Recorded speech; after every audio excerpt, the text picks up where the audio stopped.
Ben voilà, les plaisirs et le nôtre de vous retrouver ce matin, cet avant-midi, dans ce nouveau numéro de votre magazine Face à l'actualité. Comme d'habitude, chaque mardi, jeudi et samedi, nous y sommes pour faire le décryptage de grandes lignes de l'actualité.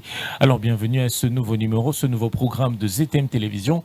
On va s'attarder pour ce numéro sur la situation sécuritaire dans la partie est de la RDC avec l'actualité qui est dominée par le déploiement de troupes burundaises au sud Kivu, dans la partie orientale de la RDC. Vous le savez, depuis un certain temps, la partie orientale de la République démocratique du Congo est infestée par une centaine de groupes armés qui menacent la quiétude paisible citoyens, qui causent la mort de plus d'un Congolais. L'un des plus grands mouvements actifs, c'est les M23. Les M23, ce groupe armé qui a été de fait en 2013, qui réapparaît depuis l'année dernière avec des armes, lance le monde. C'est pourquoi le chef d'État de la communauté des États d'Afrique de l'Est est résolu de déployer une force régionale dans la partie Est pour traquer ce groupe rebelle. Mais qu'est-ce que cette force régionale apportera de nouveau ici en République démocratique du Congo? Nous analysons la situation avec Alex Dendé, Lexus Légal. Il est cadre de l'engagement pour la citoyenneté et les développements de Martin Fayoulou. Monsieur Alex Dendé, bonjour et bienvenue. Bonjour monsieur. Alors, monsieur Alex Dendé, comme je l'ai annoncé, nous allons plus nous attarder sur la situation sécuritaire dans la partie est de la RDC. Je l'ai dit tantôt, la mise en œuvre de la mutualisation de forts, l'idée de la force régionale qui est mûrie avec le déploiement plutôt de troupes burundaises dans la partie est de la RDC. Comment analysez-vous cette situation ? Merci beaucoup. Déjà en ce qui me concerne dès la base, nous ne sommes pas d'accord avec cette force. Nous ne sommes pas d'accord. Il faut rappeler qu'à la base, nous, ce qui nous intéresse avant tout, c'est ce que le Congo est capable de faire avec son pays. C'est ce que le Congo est capable de faire avec son armée. C'est la souveraineté du Congo. Nous sommes des ceux, en tout cas, vous vous rappelez de la phrase de M. Martin Fayoulou qui dit « Un État sérieux ne sous-traite pas sa sécurité. » Surtout par des États qui sont connus et reconnus comme ceux qui ont le sang de Congolais entre leurs mains. Donc à partir de là, cette idée n'est pas une idée alléchante, d'autant plus que la plupart de ces forces qui composent l'EAC, la plupart sont d'une manière ou d'une autre au Congo. D'accord ? D'une manière ou d'une autre. Donc nous sommes de ceux qui disent jusqu'à là, la réforme de l'armée, nous sommes de ceux qui disent qu'il faut donner à l'armée le moyen nécessaire, que ce soit le moyen humain, financier, nécessaire de pouvoir faire face aux agressions de pays que nous connaissons. Le reste pour nous, c'est à peu près fuir nos responsabilités ou aller s'enchaîner de nouveau auprès des pays qui font en sorte que ces pays soient dans l'état où il est. Voilà. Mais pourquoi vous restez dubitatif par rapport à cette question? Parce que la RDC, comme tant d'autres pays, a aussi aidé certains pays d'Afrique dans la lutte contre l'insécurité. Ça fait un moment que la communauté des nations est dans ce pays aussi. Ça fait un moment qu'on a la MONUSCO dans ce pays. Ça fait un moment qu'il y a eu beaucoup d'accords bilatéraux avec certains des pays qui sont aussi dans l'EAC. Donc, mais ça n'a pas forcément changé grand-chose en ce qui concerne la donne dans notre pays en termes de sécurité. Parce que foncièrement, aujourd'hui même, vous avez beaucoup de pays qui hésitent à envoyer des troupes. Vous le savez. Vous avez la Tanzanie même. Vous avez beaucoup de pays parce qu'ils estiment que, un, les Congolais sont nombreux, deux, qu'est-ce qui se passe? Pourquoi ils n'arrivent pas à organiser leur armée? Pourquoi certains des officiers, entre guillemets, parce qu'il faut savoir que nous faisons face probablement à la 5e agression du Rwanda, si on prend du début de l'AFDL jusqu'à aujourd'hui M23, pourquoi jusqu'à aujourd'hui ceux des militaires qui sont cités dans les exactions, ceux des officiers, je veux dire, certains officiers, parce qu'il faut être clair, nous avons des officiers qui sont vaillants, et d'ailleurs la majeure partie des officiers congolais, mais bon, je veux dire, ceux qui sont venus par des brassages multiples, avec les multiples groupes armés, Pourquoi, par exemple, ces gens ne sont pas sévèrement sanctionnés? Pourquoi il n'y a pas mutation ou permutation de certains officiers qui, ma foi, se retrouvent toujours dans la partie Est, malgré tout ce qui est dit sur eux? C'est de ça qu'il s'agit. Donc nous restons sur la ligne de la souveraineté. Nous sommes d'accord d'avoir de l'aide. Nous avons vu à l'époque, par exemple, de la deuxième agression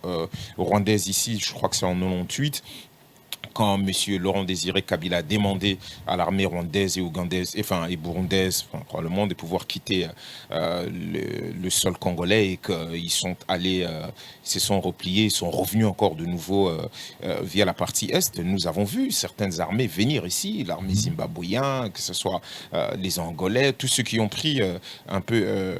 fait et cause pour M. Laurent Désiré Kabila. C'est dans le cadre de la sous-région. Mais après qu'est-ce qui s'est passé? Ces armées sont rentrées. Est-ce que vous avez constaté?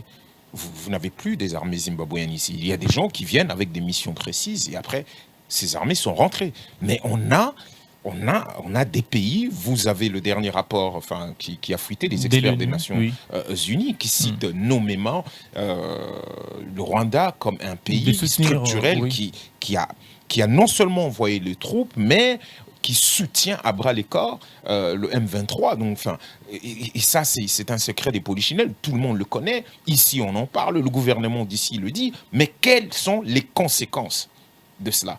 Qu'est-ce qu'on en tire comme conclusion? On a ces rapports. Avant ces rapports, déjà, nous les disions.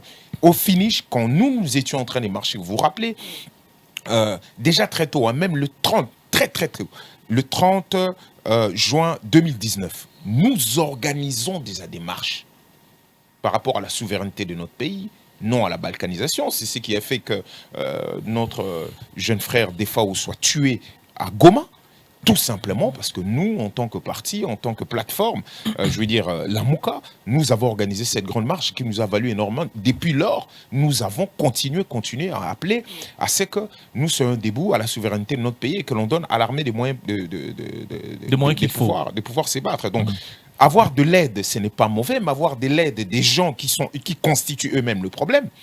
Vous vous rappelez, il n'y a pas très longtemps, c'était M. Mbosso qui disait du haut de son perchoir que c'est plutôt l'Ouganda qui nous a poignardé dans le dos parce que Bunagana, qui est tout près qui est une zone frontalière avec l'Ouganda, c'est l'Ouganda qui a facilité l'entrée, parce qu'il faut savoir que la plupart aussi des officiers, je veux dire de régions de M23 sont entre Rwanda et Ouganda, et dès là, ils sont entrés avec certains groupes. Surtout, nous sommes jusqu'à présent dans une mission conjointe avec l'Ouganda.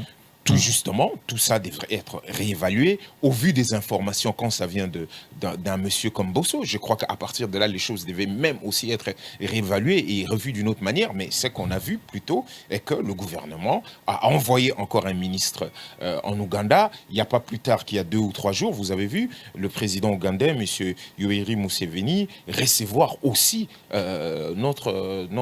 probablement notre chef d'état-major, s'il faut le dire d'une certaine manière, mais un officier des très haut rang, reçu avec les autres. Tout ça donne l'impression de ne pas être très sérieux par rapport à ce que l'on veut atteindre comme objectif. Alors, monsieur Alex Tende, quelque part, vous avez souligné dire que si certains États, ici en Afrique, hésitent un peu de nous soutenir parce qu'on a une ressource humaine. Nous avons aussi de l'armée. Mais comment expliquez-vous un pays comme le nôtre, un pays qui a 2 345 000 km², une superficie de l'Europe occidentale, les plus grands pays de l'Afrique subsaharienne, s'agenouiller devant le Rwanda? Je crois que dernièrement, le président a répondu à cette question, M. Martin a répondu à cette question, c'est le leadership faible. C'est le leadership faible. Cela veut dire qu'il faut comprendre un certain nombre de choses. Est-ce qu'on est seulement à genoux devant le Rwanda? Oui, il y a d'autres forces qui sont derrière Rwanda, Rwanda lui-même est considéré comme proxy de certaines forces occidentales, les régions du monde, ça c'est des choses que l'on peut comprendre. Mais l'armée qui nous fait face, bien sûr, c'est l'armée rwandaise ou d'une certaine manière l'armée ougandaise. Donc ça, il ne faut pas s'en cacher.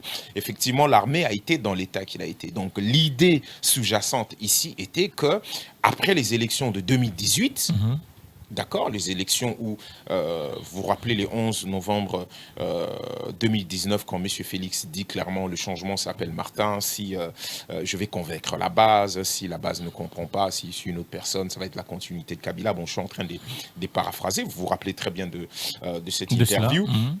Et donc, l'idée était que le changement qui va être apporté, c'est-à-dire si la vérité des urnes est respectée, si la légitimité du peuple ou la voix du peuple est respectée jusqu'au bout, le président qu'on aura n'aura pas forcément des accointances avec le Rwanda ou ne sera pas une émanation d'une autre entité que le peuple.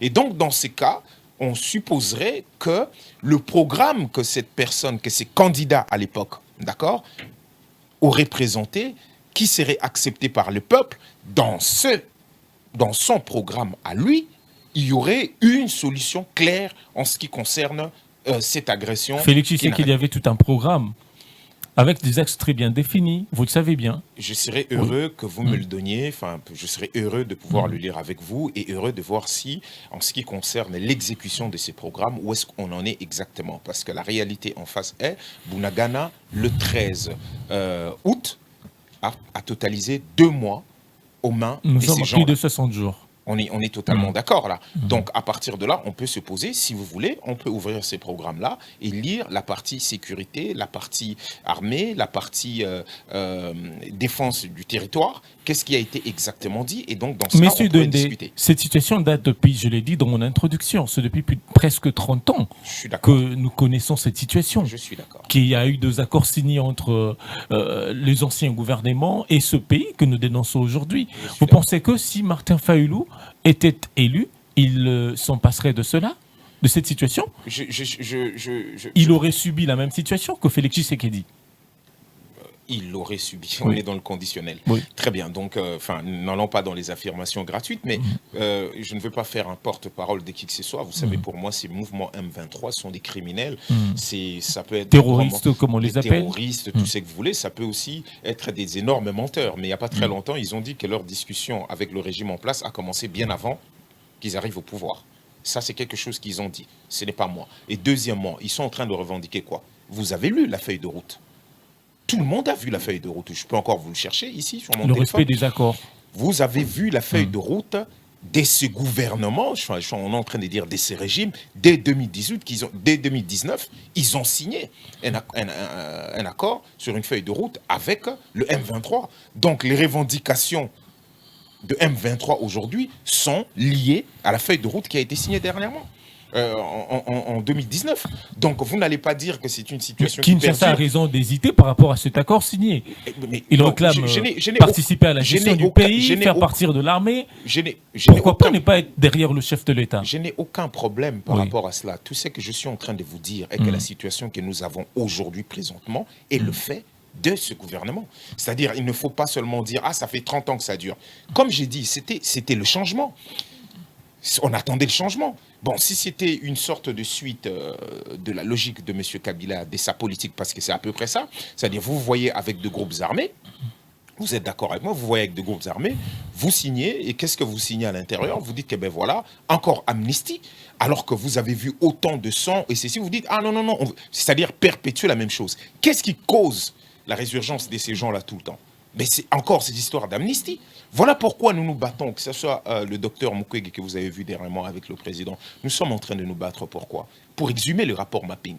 Parce que le rapport mapping, ce sont des crimes qui sont... Enfin, c'est un document qui répertorie les crimes de 93 jusqu'en 2003. Mais là, on est en 2022. Imagine ce qui s'est fait. Mais par contre, si on exhume les rapports mapping, ce qui peut arriver, c'est tout simplement qu'on ait la possibilité, de mettre le doigt sur les gens, enfin indexer les gens dont les noms se retrouvent là-dedans, parce qu'il y en a encore certains qui sont dans les institutions. Vous avez entendu M. Mbosso qui a appelé les députés, certains élus à sortir, quitter les groupes armés. Oui. Sachez que, après, il a surenchéri en disant que bientôt, les gens vont mettre la main sur eux, et là, il n'y aura pas de pitié. Donc, M. Mbosso connaît même certaines personnes qui sont à l'intérieur de l'hémicycle, qui sont de mèche avec le groupe Là, armé. c'est à la justice de faire le travail. Je parle Tenir compte de ces déclarations. C'est M. Mbosso qui a dit, c'est à la justice maintenant de se saisir la Bien question. sûr. Pour ne pas nous égarer, c'est à la justice de se saisir de ce que M. Mbosso a dit. On n'affirme rien ici, on ne fait que rapporter ce qu'il a dit. Et c'est quelqu'un qui compte quand vous regardez le poste qu'il a. Donc, fonction. À partir de là, revenir, le M23. Sur l'accord signé avec l'amnistie, ça a été ce qui a été fait depuis tout ce temps, qui n'a pas marché. Donc on s'est retrouvé avec des gens armés bagages, on s'est retrouvé avec des gens qui n'étaient... on a honoré des gens qui n'étaient que des criminels, on leur a honoré les brassards dans l'armée, ils deviennent pour certains des généraux, des colonels, tout ça. Bref, honneur d'un criminel, qu'on met dans l'armée. D'accord? Donc il y a eu amnistie dans cet accord-là, dans ces documents cadres. Et puis, effectivement, c'est que vous êtes en train de dire là, les histoires des démobilisations, des ceci, des cela, mais c'est extrêmement grave. Et si ces gens se battent pour ces genres de choses, cela veut dire que c'est un accord qui a été conclu avec le pouvoir en place maintenant. Il ne faut pas forcément dire, ah ben tiens, ça fait 30 ans que ça dure, parce qu'ils avaient leur solution. Je dis bien, ils arrivent aux affaires, ils avaient leur propre solution. Mais est-ce que leur solution était le même que celle que nous avons vue pendant longtemps, qui n'a pas fonctionné, qui a amené encore beaucoup plus de morts? Vous connaissez, on est en train de parler de l'état de siège. Ça aussi, c'est quelque chose qu'on peut évoquer. On est en plein état de siège. Et là, on va ramener d'autres forces de l'EAC à l'intérieur, alors que l'état de siège, lui-même qui aurait pu être optimisé d'une certaine manière. Voilà pourquoi nous, du 11 au 14 juillet, nous étions à Kisangani pour le congrès, et il y a une résolution qui dit clairement, nous demandons la levée de l'état de siège, qui est totalement liberticide et qui a échoué compte tenu du nombre de morts qu'on a avant et après et pendant l'état de siège. Et on n'est pas le seul à pouvoir le dire. Et aujourd'hui, on va rajouter encore dans cette espèce de cacophonie, on va ramener encore de force. Et vous voyez ce qui s'est passé. Quand est-ce que la force burundaise, auréolée de EAC, est arrivée au Congo? C'est hier lundi que nous avons lu. Officiellement lundi, mais nous savons très bien. Parce que déjà la population locale criait la présence d'une force étrangère au niveau du Sud Kivu, mais ce n'est que hier lundi que l'armée congolaise a confirmé la présence de cette force dans cette partie du pays. Merci beaucoup. Merci de le rappeler, merci de porter aussi la voix de cette population. Mais en même temps, constatons aussi quelque chose qui s'est passé qui, ma foi, est suffisamment intéressant à pouvoir suivre. C'est que monsieur Félix est en N'Djamena le 10 août. Je peux me tromper, mais je crois que c'est ça que j'ai pu lire. Et on considère qu'il il est en rencontre avec la diaspora congolaise. Je connais un tout petit peu N'Djamena pour y avoir été. Il est avec la diaspora congolaise en plein échange. Il y a une vidéo qui est sortie. Vous êtes d'accord? Et bizarrement, une vidéo qui est très bien montée, ça veut dire que c'est les professionnels qui l'ont fait. Cette vidéo est apparue, on va dire, à peu près hier, probablement vers 1h ou 2h du matin.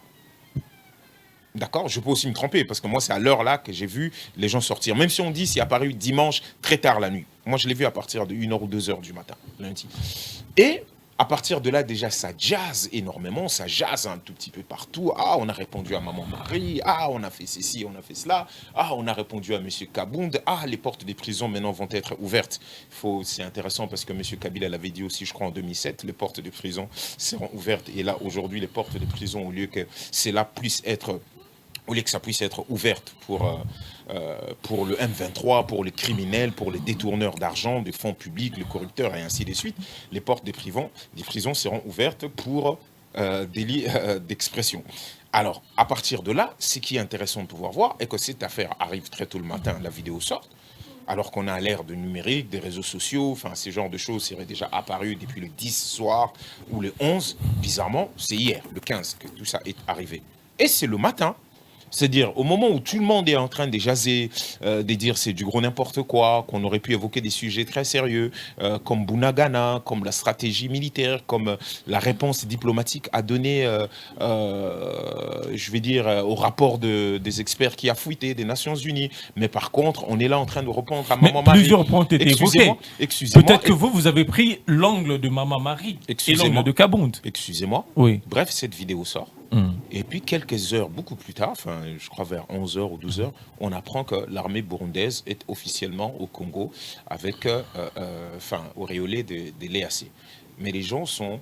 Voilà pourquoi M. Martin avait vu très vite, très juste, il a tweeté très tôt, où il a dit distraction. Il y a des vrais sujets qui intéressent les Congolais. Distraction, distraction, distraction. Vous comprenez? Et il a parlé, bien sûr, des Bunagana. Il a parlé des élections consensuelles, de trouver un consensus, d'accord? Parce que tout ça, le timing a été quand même assez intéressant, que cette vidéo sort au même moment où l'armée burundaise entre officiellement au pays, alors que les gens décrient cette force. Selon vous, c'est une stratégie utilisée par le pouvoir pour distraire la population congolaise? Je n'en sais rien, je constate. Je paraphrase aussi M. Martin qui parle effectivement de la distraction, parce qu'il y a des sujets beaucoup plus sérieux. Il y a des sujets beaucoup plus sérieux. Vous m'avez dit tout à l'heure, c'est vous qui avez choisi cette partie. Non, nous, on a vu la vidéo.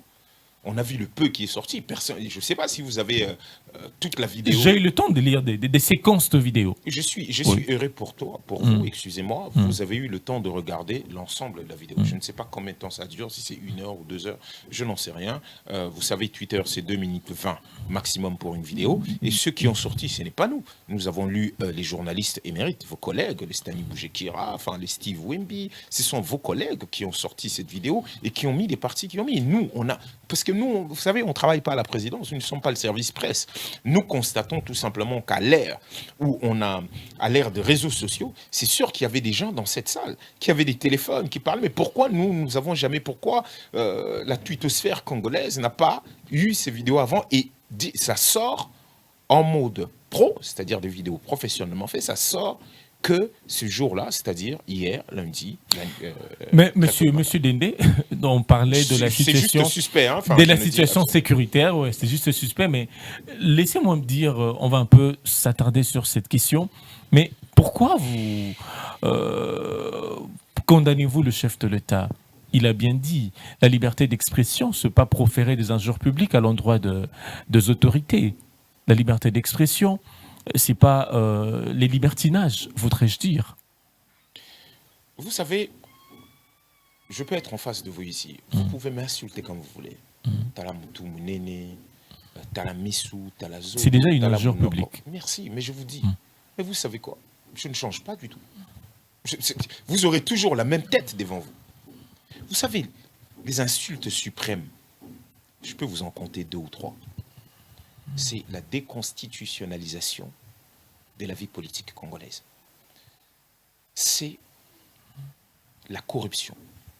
C'est qu'il n'y ait plus personne en prison sur le fait de corruption, de détournement d'argent. Ça, c'est une insulte. C'est la mégestion. C'est Bunagana, 2 mois déjà. Vous comprenez? Et c'est la poudre de perlimpinpin qu'on nous envoie de chiffres. On est à 2 mois, on a 2 mois de réserve d'échange, on a la croissance, mais zéro inclusivité. Parce qu'entre-temps, l'assiette, regardez l'assiette, c'est là que vous saurez si réellement la croissance existe ou pas. C'est de ça que l'on parle. Dans 2 semaines, tout au plus, dans 2 semaines et demie, c'est la rentrée scolaire. Vous comprenez? On a une partie du pays qui est sous occupation. Qu'est-ce qui se passe là-bas? Comment ça marche? C'est la famine. La RDC, c'est plus de 5 millions de déplacés internes. Je peux me tromper. Aujourd'hui, HCR n'arrive plus à boucler les budgets pour s'occuper à financer, oui, de ces cas-là. Cela veut dire que les gens n'ont plus aucun souci de pouvoir contribuer sur la cause de la RDC. Pourquoi? Parce qu'ils voient la légèreté avec laquelle les choses sont en train d'être menées ici. C'est dans un pays où il n'y a pas grand-chose qu'on a constamment des dépassements sur de lignes budgétaires. Tel mois, la présidence, c'est autant. Là, c'est autant. Au finish, on a détourné autant. On a fait. Les gens commencent à se dire non. Monsieur Dende. Donc, à partir de là, dire que, non, la liberté d'expression, oui, mais pas les insultes, pas des ceci et la prison. Ce sont des antivaleurs à décourager. Mais lorsque vous dites si vous me dites que Talamoutou Mounene, ça ne change en rien, mais c'est déjà une antivaleur. Je vous parle de moi, je vous parle de moi à ces niveaux de responsabilité. D'autant plus que l'UDPS n'est pas un exemple. Vous parlez de ça. Mais si on veut revenir dans le terre, parce que moi je ne veux plus évoquer ces sujets, je l'ai suffisamment évoqué. Il ne faut pas qu'il y ait 2 poids, 2 mesures. Monsieur Jules Monnier-Ripour n'est pas cité, parce qu'il est revenu. On a eu l'impression, ah tiens, on l'a arrêté, blablabla, on nous a fait tous les shows. On ne l'avait pas arrêté pour insulte. On l'avait arrêté pour incitation à la haine. C'est quand il a commencé à désigner les maisons, les lieux où les autres frères des autres pays, enfin je veux dire rwandais et autres habitaient. C'est là qu'on l'a arrêté. Ça a duré combien de temps? Il est ressorti. Vous avez vu la vidéo qu'il a faite. Pareil. Qu'est-ce qui peut faire que le général Kassongo, qui dit qu'on n'a pas besoin de plaignants, la police peut se saisir pour faire son boulot, que jusqu'à présent, ce genre de choses continuent. L'exemple vient d'en haut. Vous comprenez? Donc on est totalement d'accord avec M. Félix quand il dit que ce sont des anti-valeurs. Mais il y a des choses beaucoup plus graves et plus importantes qu'on doit Comme le social de Congolais. Il y a des choses beaucoup plus graves et beaucoup plus importantes. Mais si on rappelle cela, il ne faut pas donner parce qu'on a dit, ah tiens, Bazoé Kola, non-opposition. En tout cas, en ce qui nous concerne, pas le cas. Je crois que j'ai publié quelque chose dans ces sens. L'UDPS, on a acquis de l'expérience, faire presque plus de 30 ans dans l'opposition, c'est déjà l'expérience. Voici. Bon, peut-être qu'il serait encore mieux que l'UDPS revienne à l'opposition, parce que voici l'UDPS au pouvoir et voici ce que nous vivons. Les portes. Mais dans quel état ils ont trouvé le pays, M. Dende, aujourd'hui? Il y a de quoi encourager quand même ce pouvoir aussi. Si il avait trouvé le pays dans l'état où il dit, on va prendre avant et après. Je ne sais pas sur quels paramètres vous dites. Je ne sais pas si c'est en termes de chiffres, parce qu'on peut y aller. Hein. Si vous avez des paramètres, on va toucher légèrement. On va toucher légèrement. On va parler des réserves de change. Les réserves de change. Très bien. Je vais vous donner. Tout à l'heure, j'en ai évoqué. Moi, je vous donne des indicateurs. Quelques 2 ou 3 indicateurs. Réserve de change, gratuité de l'enseignement, le salaire des enseignants. 30% chez les fonctionnaires, la mécanisation, beaucoup de choses qu'on peut citer. Vous avez donné des indicateurs, vous avez donné des paramètres, je ne comprends pas exactement. Des paramètres, je dirais. Alors, mais revenons, je vais encore dire, soyons sérieux, parce que là où vous allez, ça peut être encore beaucoup plus dangereux si on s'attarde. Ok? Si vous dites les enseignants 30%, vous avez le taux d'inflation. Si on vous ajoute 30%, alors que, écoute, vous avez 1000 francs, le pain est à 1000 francs, par exemple. Ou était à 700 francs. Petit à petit, le pain est à 800 francs ou 900 francs. Et tout d'un coup, on dit, on vous ajoute 30%. Faites le 30% de 1000 francs. Et regardez le pain qui vient d'augmenter, si vous en êtes capable. Depuis lors, dans le 30% que vous êtes en train de nous dire, les enseignants ont bouclé réellement leur fin du mois, c'est-à-dire qu'ils peuvent réellement payer leur maison sans se plaindre et payer aussi les soins de santé pour leurs enfants. Vous sortez avec le micro, là, vous leur posez la question, c'est à peu près ça. C'est très bien de brandir les chiffres et les machins. On vous dit taux d'inflation. Va poser aussi la question aux propriétaires des maisons. On dit, ah tiens, on a ajouté aux enseignants 30%. Est-ce qu'ils ont pu, depuis lors, pouvoir payer les arriérés? Vous en savez alors quelque chose sur la crise qui a touché pas mal de pays du monde? Donc vous nous parlez de l'Ukraine. Vous nous parlez de l'Ukraine. Tout à l'heure, vous avez dit... Covid. D'accord. Donc en fait, ça devient des raisons. Je viens de vous dire une chose. Revenons à des choses qui sont sérieuses, monsieur. D'accord. On va avoir, comme je vous ai dit tout à l'heure, il y aura rentrée scolaire dans pas très longtemps. Il y a d'autres enfants qui échappent totalement au contrôle de ces pays. On a plus de 5 millions de déplacés internes. Je vous ai dit tout à l'heure, on a une partie de pays qui est sous occupation. Je vous ai dit tout à l'heure, arrêtez de nous citer des choses. Vous me parlez des réserves d'échange. Je vous ai parlé tout à l'heure de l'assiette, panier de la ménagère. C'est le seul indicateur qui nous intéresse, nous deux. Si cet indicateur-là augmentait, là, à partir de là, on commence à se dire que les choses commencent à devenir beaucoup plus intéressantes. Les développements, la croissance, un processus. Oui, c'est un processus. Oui. Mais il faut en travailler. Il faut travailler pour cela. Il faut en être sérieux. Qu'est-ce que vous avez fait en ce qui concerne la lutte anticorruption? Si les gens du fameux procès de 100 jours. S'ils sont tous à l'extérieur, aujourd'hui, on peut se poser la question de l'image, du signal qu'on a renvoyé aux autres détourneurs et aux autres corrupteurs et autres. C'est ça la lutte anticorruption. Qu'est-ce que la justice a fait derrière? Pourquoi tous ces gens se retrouvent à l'extérieur et pavanent et sont ceux qui ont été accusés, totalement blanchis, et ils sont tout près du président de la République. Et vous ne trouvez pas ça incongru, insultant mentalement? C'est ça que je ne comprends pas. Après, quelles sont les valeurs que l'on est en train d'envoyer aux gens? Où se trouve l'argent dans ces cas? Parce que là, on vous cite de chiffres. J'ai suivi il n'y a pas très longtemps l'interview de M. Félix lui-même sur Africa 24. Où il remettait en cause, il battait en brèche tous les chiffres qu'on l'a présentés, exactement comme on est en train de présenter. On lui parlait même de chômage. Et il disait même le taux de chômage. Est-ce que vous connaissez le taux de chômage de ces pays, vu qu'on n'a pas un fichier d'état civil ici et qu'on ne connaît même pas le nombre que nous sommes? Est-ce que nous connaissons les emplois qui sont disponibles? Comment pouvez-vous dire tout d'un coup que, tiens, on a fait un accroissement de 30%, enfin, en ce qui concerne le taux de chômage, on en a 30%. Comment êtes-vous arrivé? C'est M. Félix, il est dit sur Africa 24. Aujourd'hui, nous sommes dans la même situation. On nous sort des chiffres, c'est-à-dire c'est cette continuité qu'on est en train de dire. On nous casse les oreilles avec des chiffres. Et il y a des gens même qui disent, ah mais non, peut-être qu'il faut déjà $1. Il y a des experts qui y travaillent. Le comité de conjoncture économique. Vous savez ce qui est intéressant avec ça au Congo, ce n'est pas des experts qui manquent. Vous ramenez des économistes de haut rang ici, ils vont vous faire. Vous connaissez la balance extérieure de notre pays. Vous avez vu combien on a vendu en termes de cobalt. Et pourtant on ne perçoit que des redévances. Aujourd'hui, on parle des remblais. Vous savez, tout ce qui était resté un tout petit peu comme remblais minière et tout a été vendu. Où se trouve l'argent? Après, on nous a sorti ici, on revient de vacances, le gouvernement revient de vacances, monsieur le président revient de vacances, et puis tout d'un coup, bloc pétrolier. Là, on n'en entend plus parler beaucoup depuis que monsieur Blinken est passé. On n'en entend plus beaucoup parler. Donc, monsieur, soyons sérieux. Ici, nous sommes à Lingwala. Regardons Lingwala. Passons par des amoureux, passons par Mouchi, passons par Nguélé. Jusqu'à arriver sur 24 novembre. Donc, allons-y et regardons les gens, parlons avec des gens. Et posez-leur la question de savoir, ok, vous avez 2 mois de réserve d'échange. Déjà, est-ce qu'ils comprennent mais cette notion? c'est aussi le système. Hein. Vous savez que ce n'est pas facile de déraciner un système. L'actuel président de la République qui était contraint à travailler avec l'ancien régime, qui était majoritaire au niveau du Parlement, vous le savez. Il a réussi la présidence de la République et au niveau de l'Assemblée nationale, d'où ça a été, la majorité s'est effritée par après. Il travaille aujourd'hui avec ceux qui ont travaillé avec Joseph Kabila.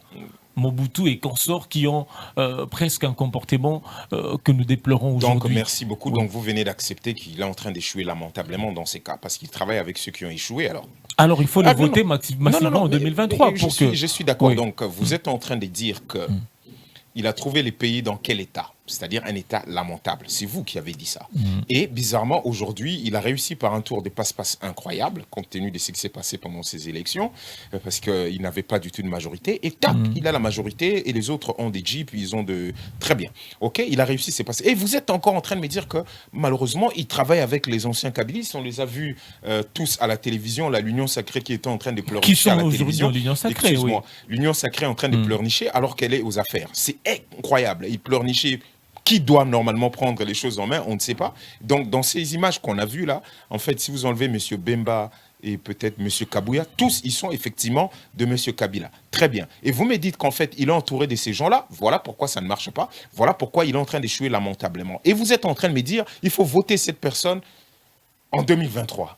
Vous insultez l'intelligence des Congolais, monsieur. Vous insultez. S'il a la majorité comme qui l'empêche de pouvoir avoir une équipe extrêmement solide et de mettre en application son programme? Parce qu'à un moment, il faut qu'on se pose. Ça pourrait peut-être le même cas que pourrait rencontrer Martin Fayoulou s'il était élu. Avec les si, moi je suis président de la République. Avec le si. La réalité est là. C'est M. Félix qui est là. Et vous venez de bien dépeindre cette réalité. Vous venez très très bien de dire qu'il est entouré des anciens. Je constate dans ces cas que l'UDPS n'a pas forcément des cadres, n'a pas forcément des gens suffisamment futés pour répondre à la situation en main, au point où ils sont obligés, ceux qui ont vilipendé, insulté, dit à longueur de journée tous les mal de monsieur Kabila, ils sont totalement tétanisés et malheureusement obligés de travailler avec eux, et ils sont totalement majoritaires, c'est-à-dire ceux de Kabila, et les choses vont de plus en plus mal. Et Monsieur vous Dende, êtes en train de me dire alors, qu'il faut qu'en 2023, nous courons votons derrière le massivement temps. Vous avez cette votre personne. candidat. Vous avez votre candidat pour 2023. Déjà, vous aviez tout à l'heure évoqué l'affaire de détournement, train de vie élevé. Vous avez des députés, les CID ou la Mouka de manière générale. Vous avez des députés au niveau du Parlement. Okay. Vous avez suivi de révélations, des allégations proférées par Jean-Marc Kabound, ancien bras droit de Félix Tshisekedi, qu'il a profité du taux élevé du train de vie pour aujourd'hui s'enrichir. Vous avez des députés qui n'ont pas dénoncé cela. Très bien. Je suis extrêmement... À part Délice Sanga, à ce que je sache. S'il vous plaît. Oui. Je suis extrêmement heureux parce que vous, en fait, vous avez totalement mon discours. Je ne sais pas comment vous faites. C'est-à-dire que M. Jean-Marc Kabound, président AI de l'UDPS, vice-président de l'Assemblée, M. Eliezer nous apprend qu'il touchait 120 000 $ par mois. Et vous êtes en train de le dire. C'est UDPS au pouvoir. C'est le peuple d'abord. Il est le président AI à ce moment-là. D'accord? Les jeeps, comment on les appelait? Les palissades, parce que chez nous, personne n'a pris ces choses-là. Aucun député. Mais ils ont des émoluments. Mais messieurs... Ils ont des émoluments. Ils ont tous les avantages que d'autres... Je reviens encore à vous dire. C'est UDPS au pouvoir. Monsieur Jean-Marc Kabound était le président AI au moment de fait. Monsieur Eliezer est parmi les chantres de l'Union sacrée. Ils savaient, il n'y a pas que ça qu'ils ont révélé. Ils nous ont révélé les histoires d'usurpation d'identité, des faux usages, des faux. C'est UDPS et c'est leur cadre qui nous révèle aujourd'hui. Cela veut dire que, cela veut tout simplement dire, je le dis même au conditionnel, c'est-à-dire que si monsieur Jean-Marc touchait 120 000 $, ça, naturellement, ça supposerait que M. Mbata, qui a pris sa place, encore chantre de l'UDPS, à 120 000 $. Mais ça là, ça ne vous choque pas et vous dites, si nous là, si le ADOS, c'est parce que vous suivez qui voulez suivre. Qui est le premier à pouvoir dire que le train de vie de l'État doit être impérativement diminué? Regardez nos conférences, déjà à partir de 2019, nous en parlons. Que vous parliez que M. Délice Sanga puisse les dire, tant mieux. Mais qu'est-ce qu'on a vu aujourd'hui? C'est-à-dire qu'à la fin, vous avez suivi le conseil de ministres de vendredi. Parlait ou pas, mais ils en bénéficient toujours. Mais ils sont bénéficiaires je ne sais pas de si, tous je ne ces, sais ces pas avantages. si vous connaissez comment ça se passe à l'Assemblée. Vous faites quoi? Vous démissionnez? Vous savez, la première personne à avoir rendu l'argent de l'Assemblée nationale, c'est M. Martin Fayoulou. Vous le savez ou pas? Je le sais. Vous le savez. Alors, est-ce que vous ne comprenez pas la nature des gens avec qui vous avez affaire à l'intérieur? Nous sommes combien à l'Assemblée? Quand vous nous dites, quand nous présentons la proposition de notre loi électorale, vous dites quoi? Ramenez ça à l'Assemblée. Qui vote à l'Assemblée? C'est cette majorité. C'est l'Union sacrée qui a reçu des jeeps et machin. C'est eux qui sont... Est-ce qu'eux peuvent accepter une proposition venant de nous? Est-ce que vous savez que ce sont des groupements politiques à l'intérieur et vous savez comment on arrive à faire passer, que ce soit une loi, une condamnation, comment ça doit être voté? Vous savez, nous sommes combien à l'intérieur pour pouvoir faire pencher la balance en disant, ok, vous venez chez des gens qui savent, si le vice-président est payé, je dis sous contrôle, c'est M. Eliezer qui le dit, est payé 120 000. Combien le président lui-même il est payé, M. Mbosso? On est dans le pays où le peuple d'abord, où on parle de l'état de droit. Connaissez-vous le salaire de M. Félix? Connaissez-vous le salaire du Premier ministre? Connaissez-vous le salaire de M. Bahati? Et ça, vous allez dire, ah, vous êtes à l'Assemblée. Mais nous, en tant que citoyens, on ne peut pas poser ces questions-là. Ce n'est pas tout simplement être un tout petit peu rédévable. C'est même de la courtoisie. Enfin, c'est de la clarté normale de pouvoir dire ce genre de choses. Je suis encore en train de le dire. 2023, c'est bientôt. Je vous ai entendu me dire, ah non, mais vous devez voter le président de la République massivement. Tant mieux, si le système n'est pas vicié. Le meilleur pourra gagner. On a quelle loi électorale? Vous avez vu, nous sommes en train de faire la marche ici. Monsieur Délice Sanga, dans leur groupe de G13, je crois. C'est eux qui ont introduit cette loi qu'ils ont appelée la loi... J'oublie le nom de notre... Lutundula non, c'est pas Lutundula, enfin... Ah bon, ça va me revenir. Notre patriarche qui est mort, qui est enterré là-bas à l'école. Lokondo. Voilà. Lokondo. Je crois que c'est comme ça qu'ils l'ont appelé. Alors, eux-mêmes n'ont plus reconnu leur loi. Même si après, ce n'est plus leur loi, parce qu'ils ont déjà fait la proposition. Ils sont sortis de l'Assemblée. Alors, vous n'avez pas suivi, M. Sesanga, venir décortiquer pour dire que toute la fraude est déjà assise. Vous n'avez pas lu C'est que M. Senga de l'ECC, la position de l'ECC par rapport à cela, en ce qui concerne la composition de la CENI aujourd'hui, est-ce que ce n'est pas la même chose? Nous sommes en train de marcher ces jours-là pour soutenir le FARDC, on promulgue la loi. Comme ça. Est-ce que nous ne le disons pas assez? Trouvons un consensus. Vous avez vu ce qui s'est passé à la Cour constitutionnelle. Nous dénoncions déjà l'entrée de M. Kalouba. Vous avez vu comment il est parti. Voilà. Aussi légalement qu'il est venu. Merci, Trouvons Dende. un consensus pour faire des élections transparentes et apaisées. Pourquoi? Quand on dit mais pas les glissements. Le glissement, déjà, c'est hors de question. Quand on dit trouvons les consensus, c'est uniquement pour pas que l'on revive ce qu'on est en train de revivre aujourd'hui. Il y a aussi une possibilité, nous pouvons perdre. Mais comment vous imaginez ces consensus-là, M. Dende? Qu'est-ce qu'il faut réellement? Parce que on vous a convié au niveau de l'Assemblée nationale. On nous a conviés au niveau de l'Assemblée nationale. Je viens de vous rappeler tout à l'heure que même les initiateurs de la loi électorale sont sortis. Ils ne le reconnaissaient plus. Ils ne reconnaissaient plus ce qui est arrivé. Des choses aussi simples. Je peux vous dire, bureau par bureau, quand on les voit, publions les résultats. Niet. Des choses aussi simples, pas des suppléants, frères et sœurs, parents de tels, machin. Heureusement que Denis Kadi m'a promis que ces élections... Est-ce que vous croyez que c'est... Les résultats seront publiés bureau de vote par bureau de vote dans le site de la CENI. Je n'ai aucun problème avec M. Denis Kadima. C'est l'émanation de la composante religieuse. Confession religieuse. Je n'ai aucun problème contre lui. Tout ce que je peux dire. Vous pensez que c'est que M. Denis Kadima serait beaucoup plus crédible que ce que M. Nanga disait? Qui ne connaît pas cette chanson? Qui ne connaît pas la chanson, on vient vous chanter tout le temps. Le problème n'est pas M. Denis Kadima. Soyez-en sûrs. C'est tout l'arsenal qui est vicié. C'est le juge électoral que nous contestons. Mais M. Denis, nous courons derrière le temps. Je suis toujours avec vous. Lorsque vous parlez d'un consensus, vous imaginez, c'est quoi? Mais c'est le format. C'est-à-dire qu'il faut en parler, dégager le point de convergence ensemble. Et dans ces cas, tout ce qui sera fait au niveau de l'Assemblée sera d'abord fait à l'extérieur et l'Assemblée va pouvoir valider le consensus que les parties prenantes auraient trouvé à l'extérieur. Parce que les élections, là, ce n'est pas, on ne va pas dire que c'est M. Félix qui l'organise. Si on a consacré la CENI, c'est un organe. Mais il y a des parties prenantes à partir de la loi électorale, que ce soit la composition de la Cour constitutionnelle, que ce soit la CENI.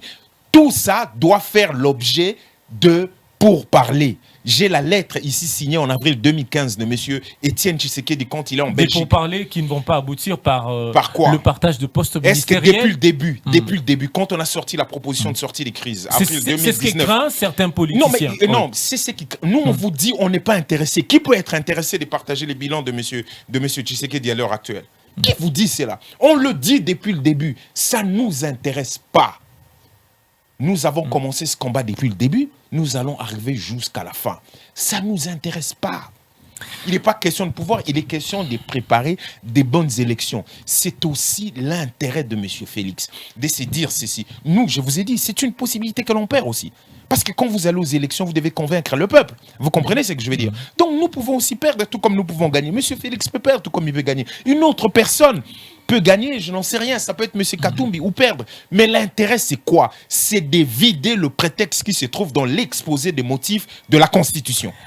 La contestation des animateurs et des institutions et des animateurs. La contestation de leur légitimité. C'est l'une des causes de la crise que l'on a ici. C'est ce qui profite aussi aux étrangers d'attaquer notre pays. Parce que tant que la vérité des urnes n'est pas respectée, cela veut dire que le président est l'émanation d'autres forces que le peuple. Et donc, dans ces cas, il ne fait pas exactement ce que le peuple dit ou n'est pas redevable. C'est de ça. Donc, faisons des bonnes élections en 2023. Trouvons un consensus sur l'ensemble du processus et les choses iront mieux. Nous allons y aller avec l'esprit. Si nous perdons, nous restons calmes. Nous faisons de l'opposition sans problème. Si nous gagnons, les autres font. Mais que notre pays, nous parlons que du pays. Que le peuple se prononce et que l'on respecte la volonté du peuple. Il a fait ça en 2018. On en a fait autre chose. Faisons un effort pour que cette fois-ci, personne ne soit pris en otage et que l'on respecte la volonté du peuple. Revenons sur la situation sécuritaire dont la partie de la RDC. On parlait plus de la sécurité, l'insécurité qui sévit dans cette partie de la République démocratique du Congo. Alors, je vais poser cette question au niveau africain. Deux initiatives diplomatiques sont en train d'être menées par le Kenya, qui est en train de mener l'initiative pour obtenir la démobilisation, désarmement et consorts, et l'Angola qui veut une désescalade entre Kinshasa et Kigali. Alors, en juillet dernier, Kinshasa et Kigali ont signé une feuille de route pour un cessez-le-feu. Curieusement, sur terrain, rien de concret. Comment expliquez-vous cela? Bérésina, on perd du temps, ce sont des inepties, ça ne sert plus absolument à rien. Je crois que vous avez appris qu'il y a des affrontements, que le M23 aurait attaqué cette nuit, enfin, ou ce matin, et que ça recommence. C'est totalement inutile. Je crois que nous le disons depuis le début. Donnons le moyen à nos forces armées. Que la justice passe par rapport aux officiers soupçonnés d'être des connivences ou de massacres. Que des permutations s'effacent dans l'armée. Ayons confiance à notre armée. Nous sommes capables de sécuriser notre pays. Si nous arrêtons les combines et les pertes de temps. Vous comprenez? Dans ce que nous sommes, vous savez, moi je suis un ambassadeur de la paix presque. Je l'ai toujours dit à ma manière. J'ai chanté les temps de la paix. J'ai chanté Oser la paix. Le sang a beaucoup coulé dans ce pays. J'ai chanté l'art de la guerre. Mais à un moment donné, quand vous n'avez plus rien à faire, parce que l'autre n'attend aucune voix de la raison, parce que son idée, c'est de te mater, c'est de te briser, c'est de te prendre ta terre, c'est de mettre d'autres personnes. Il ne te reste le choix que de pouvoir te battre. Vous comprenez? Si nous donnons à notre armée le moyen nécessaire, si nous donnons une direction nette, si nous mettons la diplomatie au service de défense, la défense de nos intérêts, d'abord avant tout, il n'y aura plus ce genre de choses. Le Congo avant tout. Tout à l'heure, quand je vous parlais des consensus, pourquoi c'est aussi simple d'aller parler avec des gens qui nous tuent tous les jours, de saluer, de serrer de main, d'appeler certains le frère, que de s'asseoir, parce que c'est la faiblesse interne qui donne à ces gens ces pouvoirs-là. Mais au nom de la paix, vous voulez quoi? Déclarer une guerre? Au nom de... Mais monsieur, on vous a déjà déclaré la guerre depuis longtemps, ça fait longtemps qu'on nous bat. Vous avez... La guerre, c'est comment? Vous pensez que la guerre, c'est comment? Quand un pays est établi clairement, c'est pas le même gouvernement qui parle de ça. C'est établi clairement qu'ils sont entrés dans notre pays, un pays qui envoie les armes, qui envoie les hommes, les munitions, qui tue, qui pille votre pays. Vous êtes le Rwanda ne les reconnaît pas. Vous avez suivi son ministre des Affaires étrangères. Je ne suis pas porte-parole du Rwanda, je suis foncièrement congolais. Qui s'étale plutôt sur le FDLR, la présence de FDLR sur le sol congolais. Cette blague-là ne m'intéresse pas. Cette blague ne m'intéresse pas. Dans ces cas, que le Rwanda aille discuter avec ses FDLR. Parce que nous, on nous oblige constamment de discuter. La feuille de route qui a été signée dernièrement, elle y a quoi? Cette feuille de route, elle y a quoi? Toujours la même chose. Des pourparlers, des brassages, des ceci, de cela. Pourquoi là-bas, ça ne se fait pas? Le leadership faible. Moi, je suis congolais. La version du Rwanda ne m'intéresse plus depuis très longtemps. Parce que la bonne foi n'y est pas. Les besoins d'un vivre ensemble n'y est pas. Ils en ont signé même des accords économiques énormes que nous avons dénoncés. Mais cela n'a pas empêché que M23 soit réactivé et attaque et que Bunagana soit aujourd'hui pris. Vous comprenez? Donc la version rwandaise ne m'intéresse pas. Je ne parle que de la version congolaise. Et je nous dis que nous sommes en guerre. Nous devons récupérer non seulement les localités et autres territoires de notre pays Bunagana en premier, et nous devons faire en sorte que cela n'arrive pas en protégeant nos frontières. Et pour cela, donnons le moyen à notre armée et ayons une diplomatie claire. Nous ne pouvons pas faire que l'ONU, les experts de l'ONU, on a un rapport qui est fuité, qui dit que le Rwanda, structurellement, soutient, arme le M23 et autres. Et dans ces rapports-là, on dit que c'est quelques officiers de FARDC qui seraient, par exemple, de connivence avec le FDLR. À aucun moment on ne parle de toute l'armée congolaise et à aucun moment on ne dit que c'est le Congo qui... Non, ça c'est une mauvaise interprétation de M. Blinken et c'est la voix du Rwanda qui a été portée dans ces cas. Nous sommes le Congo. Nous avons vocation de nous protéger et nous avons vocation de protéger le peuple congolais. et notre territoire. Le reste, ce n'est pas important pour moi. Le Conseil de sécurité de l'ONU, comment vous jugez son attitude? Le rapport de l'ONU est clair. C'est le Rwanda qui soutient l'M23. Mais vous le disiez. Alors, mais nous, pourquoi on ne tire pas les conséquences de cela? Pourquoi on attendrait... Mais attends, ici, dans ce pays, la MONUSCO, vous croyez que c'est l'émanation de qui? C'est pas du Conseil de sécurité? On a eu des manifestations contre la MONUSCO. Je ne dis pas que la MONUSCO puisse partir immédiatement. Je comprends toute la colère de la population et encore mes sincères condoléances, nos sincères condoléances, on s'est dit, les gens sont morts. On a parlé des enquêtes par rapport à ces crimes dont on n'a eu même pas une journée morte ou tout simplement un deuil national. On a parlé d'une vingtaine de Congolais morts dans cette histoire. Nous avons vu Tembo, que ce soit Goma, tout ça. Nous avons vu. Où en sont les enquêtes par rapport à cela? Parce que petit à petit, nous savons que ça va disparaître des radars.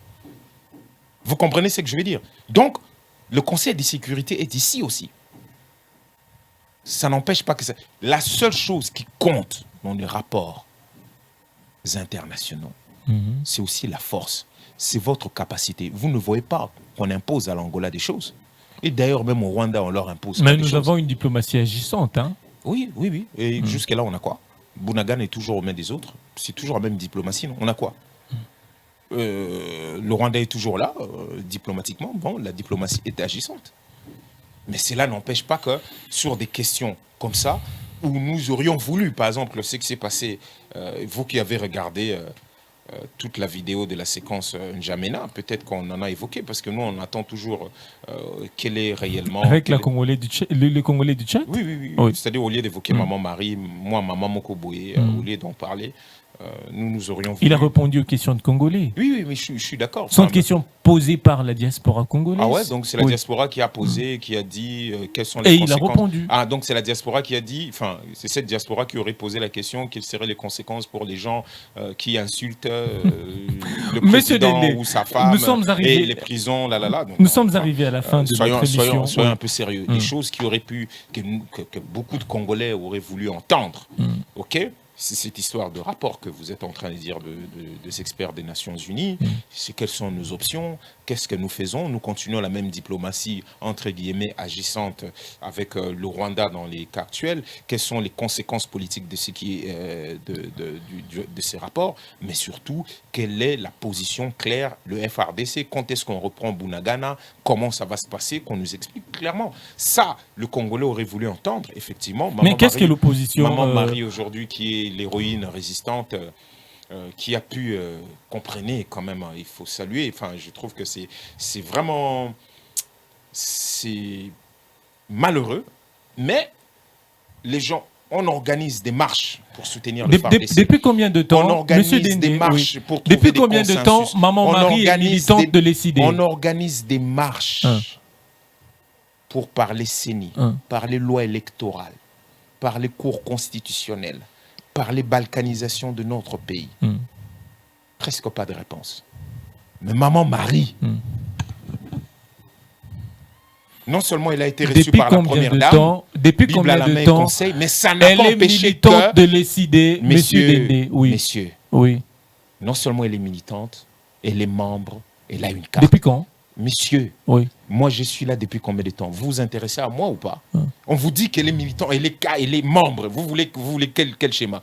Quand elle a été enlevée, vous ne nous avez pas vu monter au créneau? Est-ce que nous nous sommes cachés? Est-ce que nous avons dit autre chose qu'elle est membre de l'ECD? En disant elle est militante depuis combien de temps? Vous pensez quoi? Que nous aussi on a séquestré moi, Maman Moroboye, comme pour... récupération politique, comme l'UDPS le pense. Comme l'UDPS. Comme l'UDPS le pense. On vous dit, elle-même, elle vous dit qu'elle est membre de l'ECD, vous dites récupération. Mais respectez-la. C'est sûr que, bon... Je n'ai pas dit que ce mot, je dis comme l'UDPS le pense. Et monsieur, vous voulez récupérer la chaise politiquement. Je continue encore au-delà de l'UDPS qui s'est totalement fracassé. Je continue à garder une forme de respect. Vous savez, hier, on était le 15 août. Le 15 août 1993, des mémoires, c'était... l'élection, on va dire, monsieur Étienne Tshisekedi qui a été fait Premier ministre, Conférence nationale souveraine. Donc ça reste comme, on était petits, mais ça reste quand même des dates qu'on a du mal à oublier. Donc il y a encore quelque chose de l'UDPS, tu vois, à part cette espèce de déculotté, il y a quelque chose. Donc Merci. Maman Marie est membre de l'ECD, elle l'a dit. Nous la respectons. Nous, ce n'est pas moi, ma maman Oboye, nous la respectons. Ayons beaucoup de respect parce qu'à cet âge-là, nos mères, là, elles sont à la maison, non? C'est le même question. Presque 70 ans. Mais elle sort. Vous savez depuis combien de temps elle marche, cette maman? Vous savez depuis combien de temps vous voyez ces vidéos? Et jusqu'à là, vous ne vous posez pas de questions, que ce n'était pas de la politique, vous pensez que c'était quoi? Nous décrétons une marche, elle vient. Nous décrétons un meeting, elle vient. Vous pensez que c'était quoi? Quelle récupération politique on peut faire d'un de nos membres enlevé, séquestré, extorsion de pardon extrajudiciaire, humilié avec une vidéo? Quelle récupération alors que tout est là?